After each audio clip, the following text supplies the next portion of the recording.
Hello everyone, hope you all are fine and doing well. It's me Sahar and I'm here to provide a quick solution to all your language related problems. The study of language, to be honest, is not so difficult as it is considered to be. Together we'll explore the ways of learning various aspects of English language related to sounds, that is phonology, structure, that is syntax, and meanings, that is semantics. So let's get started.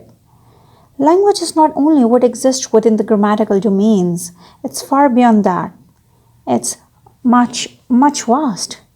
So, language is an enormous and a very complex phenomenon. While thinking to begin a study based on language, the question that one is often confronted with is where to begin? And that depends on the purpose of your study. Linguists have their own purpose of study and grammarians have their own purpose of study. And the detailed differences between these two schools of thoughts will be discussed in my upcoming videos. So language operates at two basic levels, at the level of mind and at the level of society.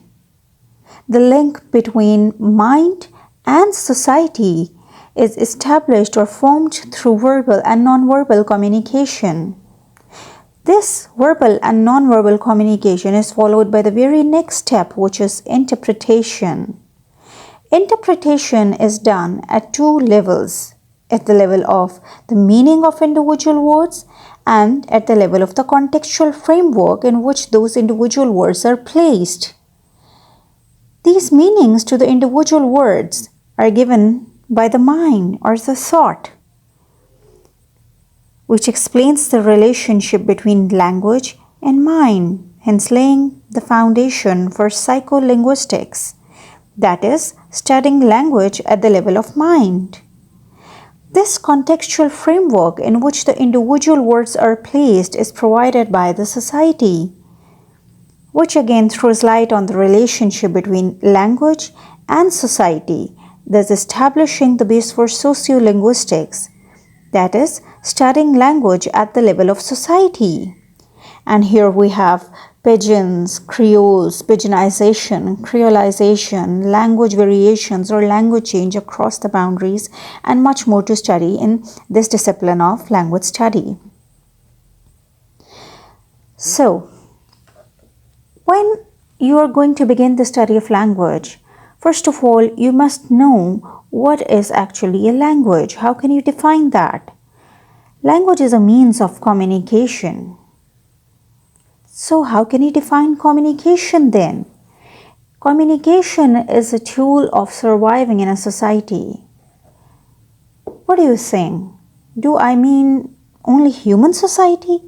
That means the societies which are non-human societies, they lack any communication? No. That's truly not the case, because ants communicate through their antlers, bees communicate by sending signals, and birds communicate by producing sounds and giving warning signals to their opponents. You remember Aristotle once saying that man is a social animal. By this term, he meant that communication was a necessary tool of survival. Even those who cannot speak, they speak through sign language. When you talk about the study of language, let's begin with the minimal units of language study. What are those minimal units? Language primarily consists of, let me adjust my camera here. Language primarily consists of sounds.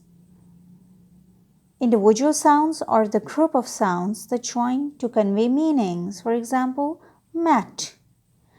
At, mat. At, mat. Then these sounds join to form the words like mat. They convey meaning. What are words? They are the linguistic units that serve as the packets of meaning. For example, come, go. These are the linguistic units that serve as the packets of meaning. Then words join to form phrases, which are the group of words. Phrases join to form clauses. Clauses join to form sentences. Sentences again form paragraphs. Paragraphs form chapters. Chapters form full excerpts, essays, or books, and this process goes on. So let's begin with the minimal units of meanings that we are basically concerned with. What are those minimal units of meaning? They are the sounds. Someone dealing with sounds is primarily concerned with the flow of speech. The flow of speech, which is done through advanced organs that help in the articulation and production of speech sounds. Now, different alphabets are pronounced differently owing to their placements within a word, and linguists are concerned especially with the devised systems of notation, where one symbol represents one sound. And the best known of these systems is International Phonetic Alphabet, IPA. A number of IPA symbols are borrowed from conventional written alphabet. For example, this B as in word. These brackets, square brackets, they represent the sound. Plus this B represent the conventional written alphabet. But these are a few cases, not necessarily all cases follow the same rule. B as in bird, D as in dog. The symbols representing sounds are placed in these square brackets. We have other examples too.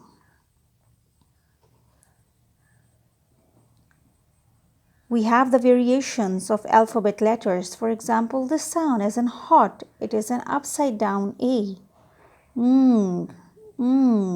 As in sang, is a combination of and g. Hit, small I. Let's hear it together. Hit, hit. It's a small I sound. This is represented by a small size capital I. Sometimes obsolete letters are used. For example, dish, sh, this sh sound. In other cases, we have some Greek alphabets like theta, which is used to the same voice, which is the same voice like in thin. Thin. You know how do you pronounce thin? Place the tip of your tongue on your upper teeth and release some air. Thin, thin. Now, sometimes supplementary marks called diacritics are also used to indicate length. For example, this is an alphabet U, and when you put the diacritics here or the supplementary marks, you represent that this is a long voice, long vowel voice. Long vowel voice like school, wool, cool, wool, boot, boot. The IPA, it actually serves as the storehouse of symbols to represent any sound within a language. Linguist who is actually working on the sounds is primarily concerned with taking the samples. Samples from some reliable source for this study. And what are the reliable sources of study? They are the native speakers. So linguist is concerned with gathering samples from the native speakers. What samples? The samples of speech. Every language has some basic sounds or phonemes, which has in turn variant forms also. These phonemes have their specific number across specific languages. In average language is around 35 phonemes. English has 44 phonemes. And this word phoneme is derived from the Greek word phonema, meaning sound. Now, how can you define the word phoneme? Phoneme cannot be divided any further. A phoneme is the smallest unit of sound within a spoken word. For example, pit and bit, b and b. Any further subdivision between these two sounds, p and b, is impossible. Additionally, b and b do not have any meaning in isolation. This is something that I had already explained in the beginning of this video, something that I had already shared with you guys. let's move further. When you break the words into their phonemes, this process is termed as segmenting. How do you do that? To hear phonemes in a word, one must break the word up into its sounds.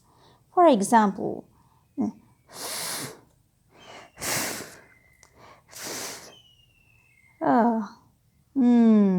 fun.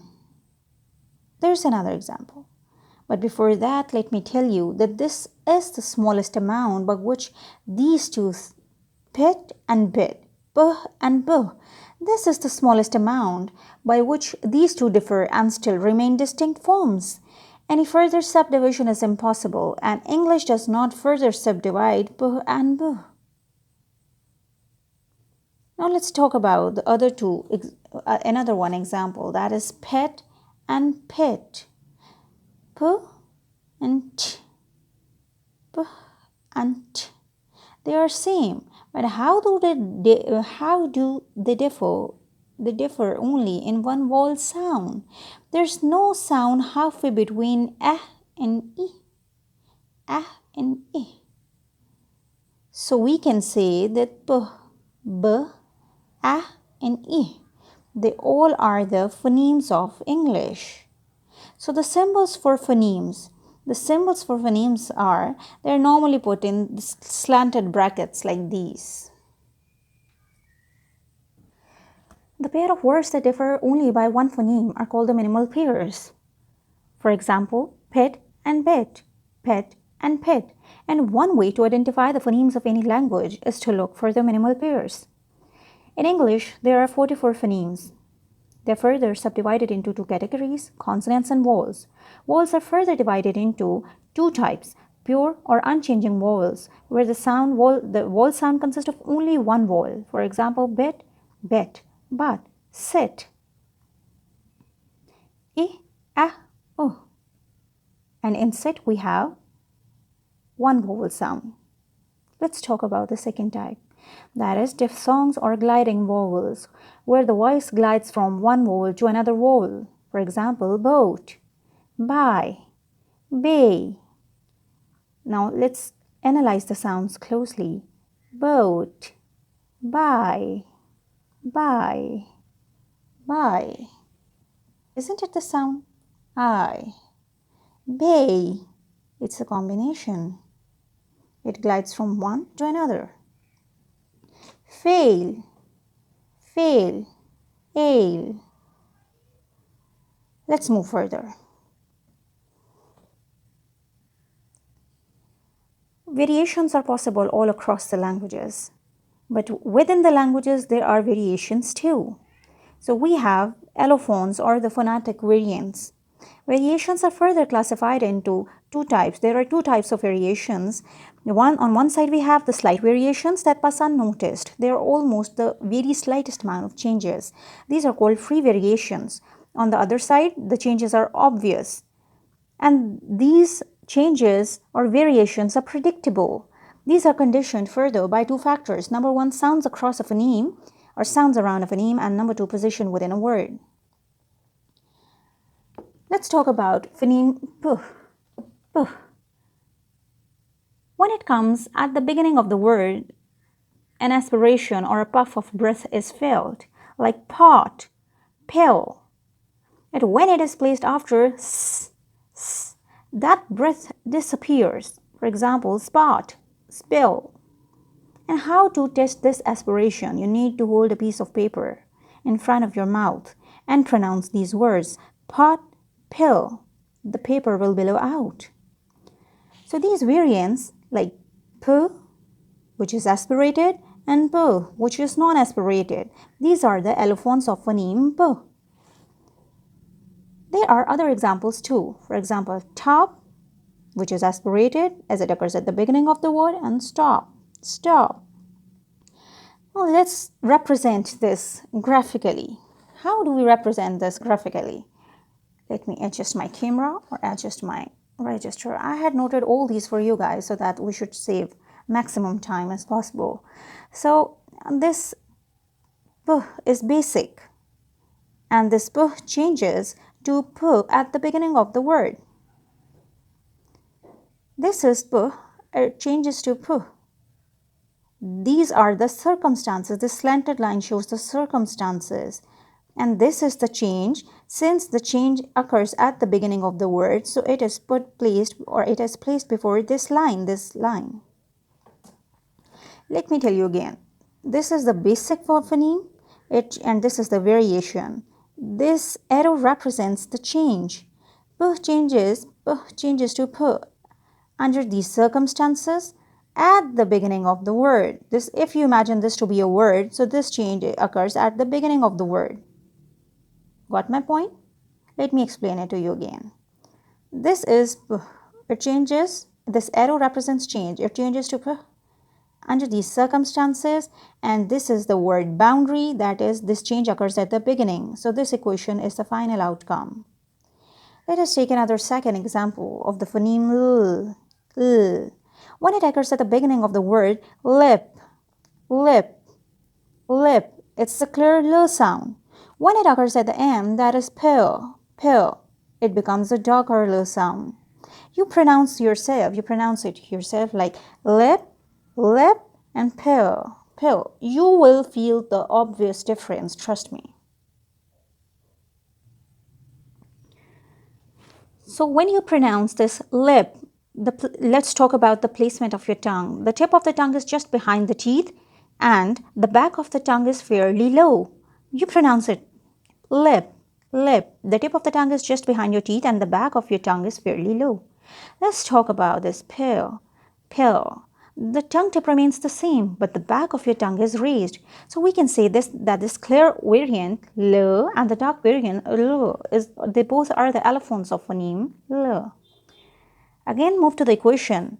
This l, which is a clear l, this l changes to darker l under these circumstances, and this is the change and this is the word. This time the change is at the end of the word, so we can say that the final equation or the final outcome is this. Okay, viewers, we have talked about variations, we have talked about differentiations. Let's talk about the combinations. How combinations are possible? First of all, let me tell you that identifications within a language are possible. Number one, looking at the variations, which tell you about the differences. And number two, combinations. Combination refers to the ways in which phonemes can be combined. And every language has certain permitted sequence of sounds. For example, in English, a word that begins with 3 consonant-type phonemes follows the following rules. The first phoneme must be s, s. Second phoneme must be p, t, or k. And the results are splendid, string, squeal, string, spring. Have you ever found the words like these? Bidling, subtil, or web-tended? No, they do not have any meaning. So these words are formed under the following 2 rules, that is, first phoneme must be s and second phoneme must be p or t or k.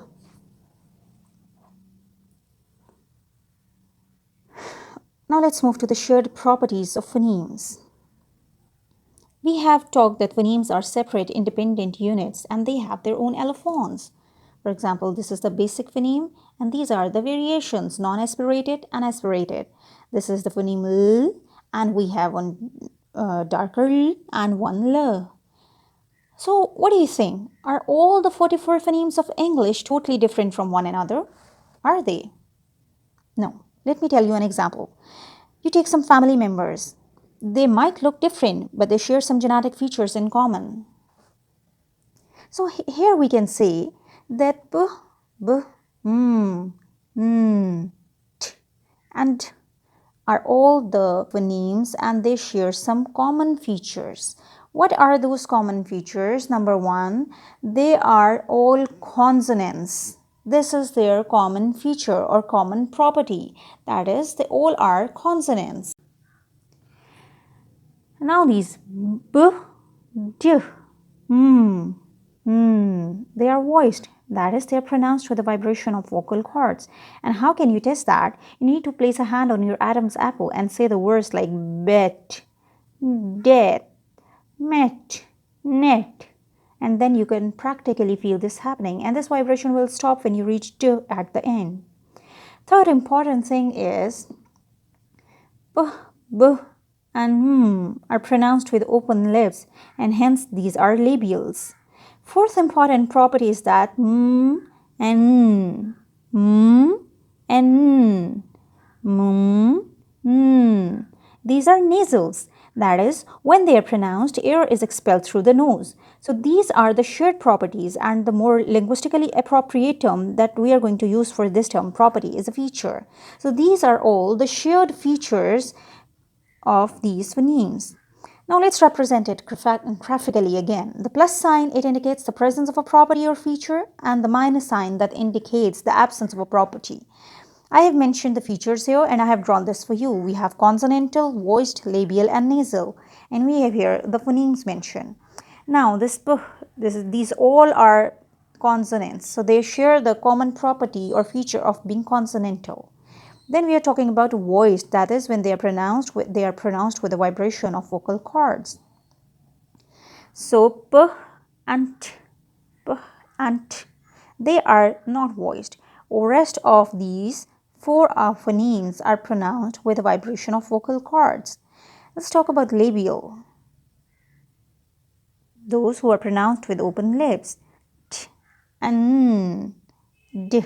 These are not labials. Rest of the phonemes are. So the presence of a property or a feature is shown through positive sign, and this negative represents the absence of that feature. And number 4, these all phonemes are not nasal. Only and these are the nasals. So I will describe this phoneme as it has features consonantal, voiced, and nasal. Like it lacks the feature labial. So this presence or absence of a feature that distinguishes one phoneme from another is termed as distinctive feature. Now phonemes, as I have already mentioned, that phonemes lack any intrinsic meaning. They acquire their meaning and syntactic usefulness only when they are combined with other phonemes. For example, cat. Cat. That is an animal. But this word, if it is segmented into phonemes, we will talk about k, k, a, t. These phonemes have no meaning in isolation. So phonemes acquire their meanings and syntactic usefulness only when they are combined with other phonemes. Now ask yourself the questions like what is phoneme, what are minimal pairs, allophones, and distinctive features. We have talked about what is language levels at which the language exists, communication at different levels, describing sounds, IPA, phonemes, minimal pairs, allophones, in which we talked about free variations and obvious variations. We talked about consonants and vowels. We talked about sound combinations that are governed by preset rules. We talked about shared features of phonemes. That was all from my side for today. Please don't forget to subscribe my channel for more videos. Hope it was useful for you guys. Unleash your potential in English by joining hands with me. And stay tuned until I upload another video. I'll be waiting for your subscription. Stay tuned and stay blessed. Thank you.